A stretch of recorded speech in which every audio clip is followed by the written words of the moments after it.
Vamos a continuar con esta presentación sobre potasio, calcio y magnesio. Veremos ahora el elemento calcio, sus formas, dinámica en el suelo y en la planta. Desarrollaremos el siguiente contenido: el ciclo del calcio, las formas del calcio en la planta, sus funciones, cómo es la translocación dentro de la planta, cuáles son los síntomas de deficiencia, los métodos que se usan para evaluar su disponibilidad en el suelo y finalmente veremos las fuentes de calcio. En esta lámina tenemos el ciclo del calcio. Este elemento es mucho menos complicado en su ciclo de lo que hemos visto anteriormente, pero tiene algunos elementos en común, como por ejemplo el aporte a partir de la alteración de los minerales del suelo y de la mineralización de la materia orgánica. La planta lo absorbe de la solución del suelo en su forma iónica y sufre procesos de intercambio iónico con los coloides del suelo. Se establecen equilibrios entre lo que se solubiliza y precipita y entre lo que se absorbe y desorbe. Puede ser aportado por los fertilizantes minerales o a través de abonos orgánicos. Las principales pérdidas son similares a las del potasio: lixiviación, escorrentía y erosión. Y estas pérdidas están asociadas con la acidificación del suelo. Entonces, ¿cuáles son las formas y funciones del calcio en la planta? Vamos a hablar primero de las formas. El calcio es absorbido por las plantas de la solución del suelo como ion calcio con dos cargas positivas. El transporte hacia las raíces se realiza con el agua del suelo, es decir, principalmente a través del mecanismo de flujo masal, como podemos ver en este cuadro. Fíjense acá que el calcio se absorbe principalmente por el mecanismo de flujo masal en un 71%. Las dicotiledones, especialmente las plantas de la familia de las leguminosas y de las crucíferas, tienen mayores concentraciones en tejido, en el rango de 12 a 18 gramos por kilogramo, mientras que las gramíneas andan en el rango alrededor de 4 gramos por kilogramo. Hay una diferencia bien importante entre las especies con relación a este elemento.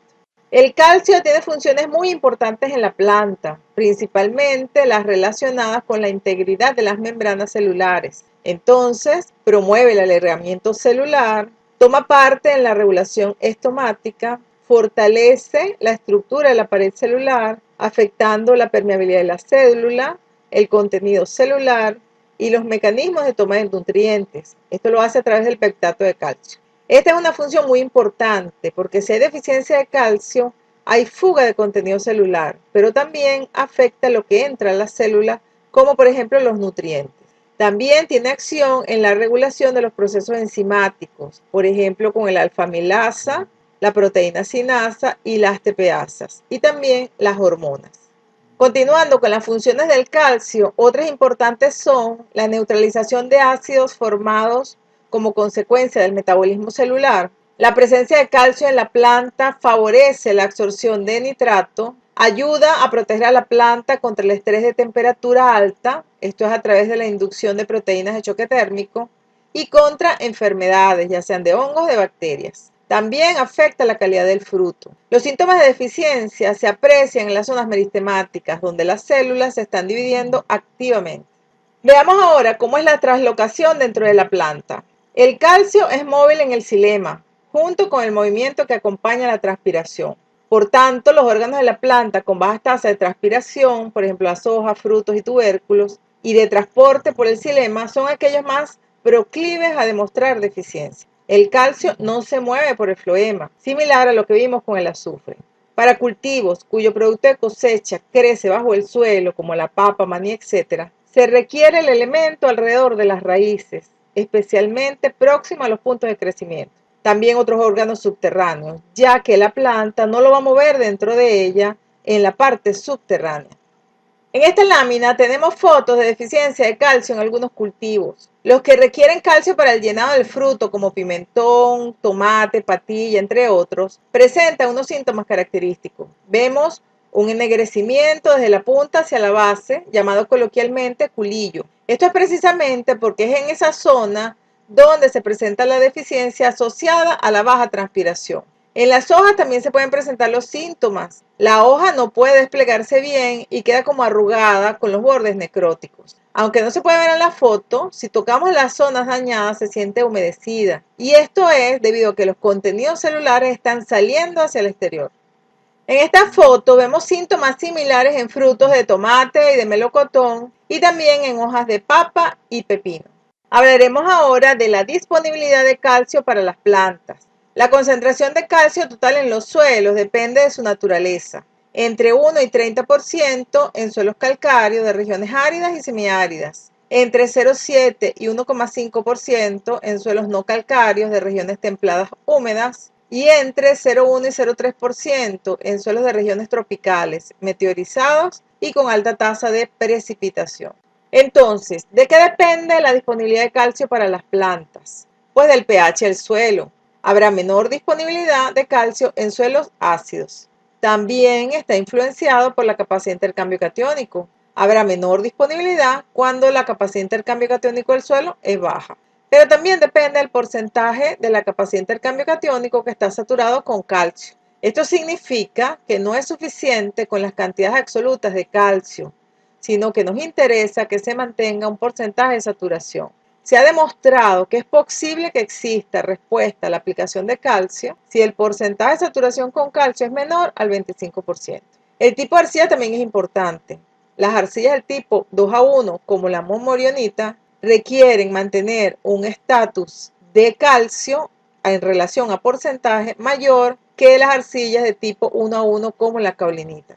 Y esto es debido a que tienen una mayor capacidad de retención de cationes. Entonces, si tenemos un suelo con predominio de monmorionita, se requiere mantener un porcentaje de saturación con calcio mayor al 70%. Y en aquellos con predominio de la caolinita, se puede mantener entre 40 y 50% del porcentaje de saturación con calcio. Y esto sería suficiente. Ahora bien, si necesitamos aplicar calcio, ¿de qué fuentes disponemos? En primera instancia, de las orgánicas, como las que se presentan en este cuadro, con cantidades variables de calcio y de otros elementos. Se destaca acá la cachaza, que es un subproducto de la empresa azucarera que tiene 3,7% de óxido de calcio, y también la gallinaza o estiércol de aves con 5,1%. Entre las fuentes inorgánicas tenemos las que se presentan en este cuadro. Como mencionamos cuando vimos los aspectos de acidez del suelo y encalado, se pueden aplicar cales para solventar los problemas de deficiencia de calcio, tanto calcita como dolomita. Pero hay que tomar en cuenta que además de suministrar calcio y magnesio, se sube el pH del suelo, lo cual puede o no ser necesario. Si no necesitamos aumentar el pH, podemos usar otras fuentes como el yeso, que también suministra azufre, los superfosfatos o el nitrato de calcio. En el caso de roca fosfórica, requiere que el pH sea ácido para que se pueda disolver y libere tanto el fósforo como el calcio. Hablaremos ahora del último nutriente de este grupo, que es el magnesio. Cubriremos el siguiente contenido: el ciclo del magnesio, las formas de magnesio en la planta, sus funciones, el magnesio en el suelo, las principales pérdidas del elemento, los síntomas de deficiencia en plantas, los síntomas de deficiencia en animales, específicamente el ganado vacuno, la disponibilidad de magnesio para las plantas, las fuentes que lo aportan y finalmente vamos a tratar el tema de las relaciones entre los cationes básicos del suelo. El ciclo del magnesio es prácticamente idéntico al del calcio. En el suelo, las formas importantes son las minerales, aquellas que están absorbidas en los coloides, el magnesio en su forma iónica, que tiene dos cargas positivas y que está en la solución del suelo, y a su vez está en equilibrio con el que está retenido en los coloides. Las pérdidas y fuentes son las mismas que para el calcio. Vamos a ver ahora las formas y funciones del magnesio en la planta.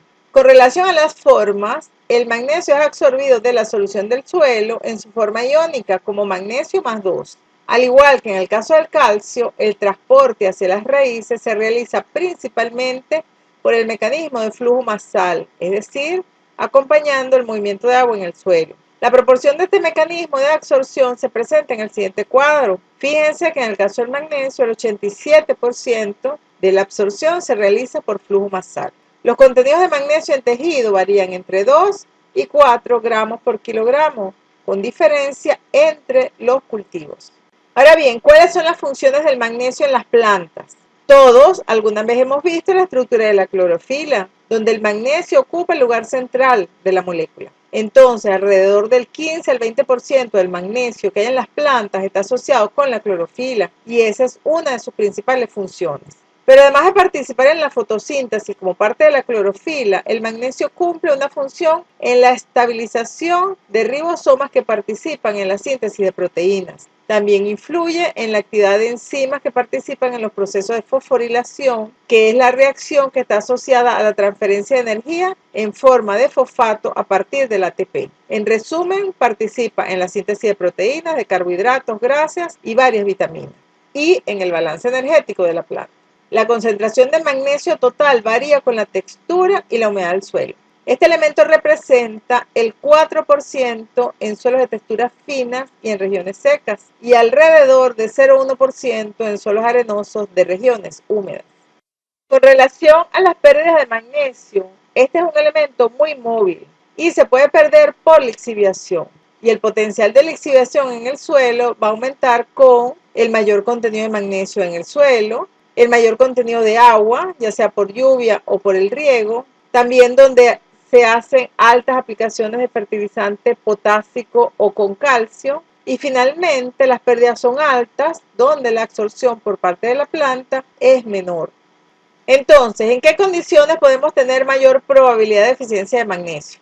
En forma análoga a lo que vimos para calcio, puede ocurrir en suelos arenosos, ácidos y de regiones húmedas. También en suelos ácidos tratados con altas dosis de cal sin magnesio, es decir, cal agrícola, pero también en suelos que han sido tratados con yeso, en suelos calcáreos que no tengan magnesio y en suelos que han recibido fertilización con altas dosis de nitrógeno y potasio, ya que el amonio y el potasio pueden desplazar al magnesio en los sitios de intercambio. Pero también puede haber un efecto indirecto del nitrógeno, cuando este se oxida a nitrato y produce iones hidrógeno, y estos hidrógenos pueden desplazar el magnesio de los sitios de intercambio. También puede haber probabilidad de deficiencia de magnesio cuando se usan cultivos con alta demanda del elemento.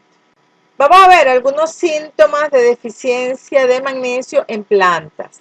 A diferencia del calcio y el azufre, el magnesio se trasloca dentro de la planta, es decir, se mueve tanto en el xilema con la transpiración como en el floema con los productos de la fotosíntesis. Por eso, los síntomas de deficiencia de magnesio se observan en las hojas viejas. El síntoma típico es una clorosis intervenal. Aquí se ven los síntomas en cultivos como el café, la soya y las musáceas.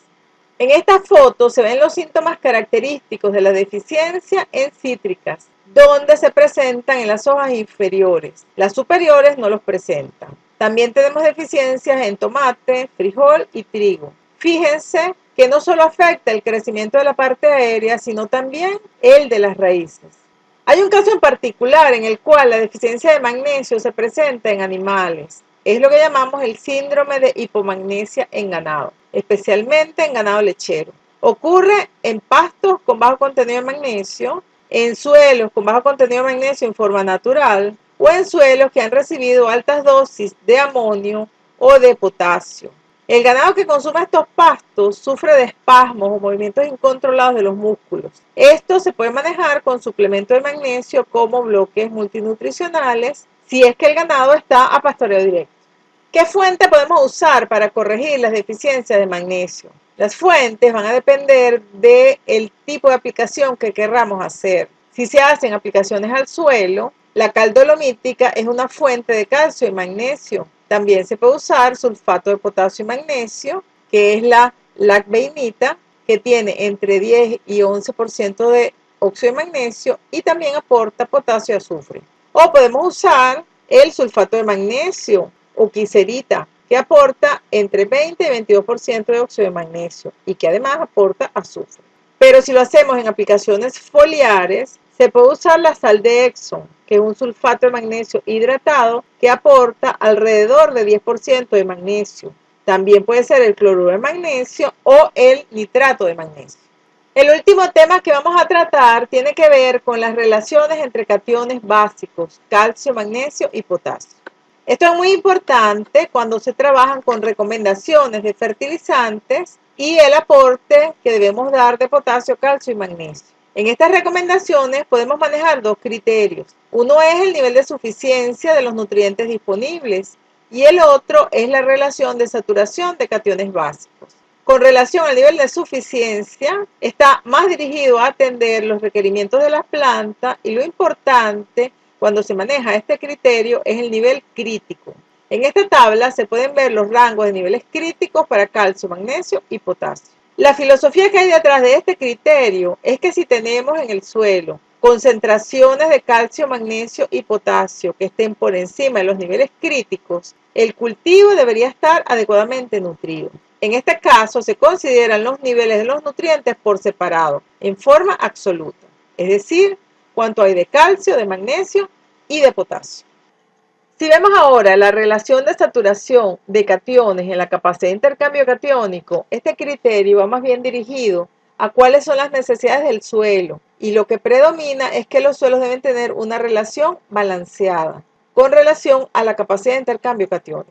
Los que manejan este criterio consideran que para calcio la saturación debe estar entre 65 y 85%, la de magnesio entre 6 y 12 y la de potasio entre 2 y 5 de la capacidad de intercambio catiónico. Este criterio fue publicado por primera vez en 1957 y mucha gente todavía lo sigue usando. Se pueden conseguir profesionales y laboratorios que manejan solo el criterio y los niveles de suficiencia. Otros utilizan los porcentajes de saturación, pero también podemos conseguir laboratorios que manejen ambos criterios.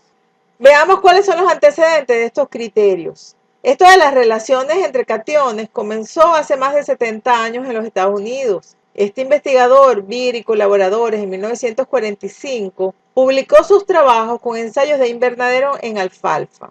Este investigador recomienda que tentativamente un suelo ideal debería tener los siguientes porcentajes de saturación en su capacidad de intercambio catiónico: 65% de calcio, 10% de magnesio, 5% de potasio y 20% de hidrógeno, pero no explica dónde surgieron esos valores. Es importante destacar que esta publicación solo se sugirió un porcentaje para cada elemento. Posteriormente, Graham en 1959, trabajando en Missouri, sugirió rangos para cada elemento y no valores puntuales. En este caso, sugirió para calcio entre 65 y 85, para magnesio de 6 a 12 y para potasio de 2 a 5. Más adelante, Albrecht, en 1975, también en Missouri, definió lo que llamó suelo balanceado, como aquel que tiene entre 60 y 75% de calcio, de 10 a 20 de magnesio, de 2 a 5 de potasio, e incluye el sodio, y dice que debe tener un porcentaje de saturación de 0,5 a 5%.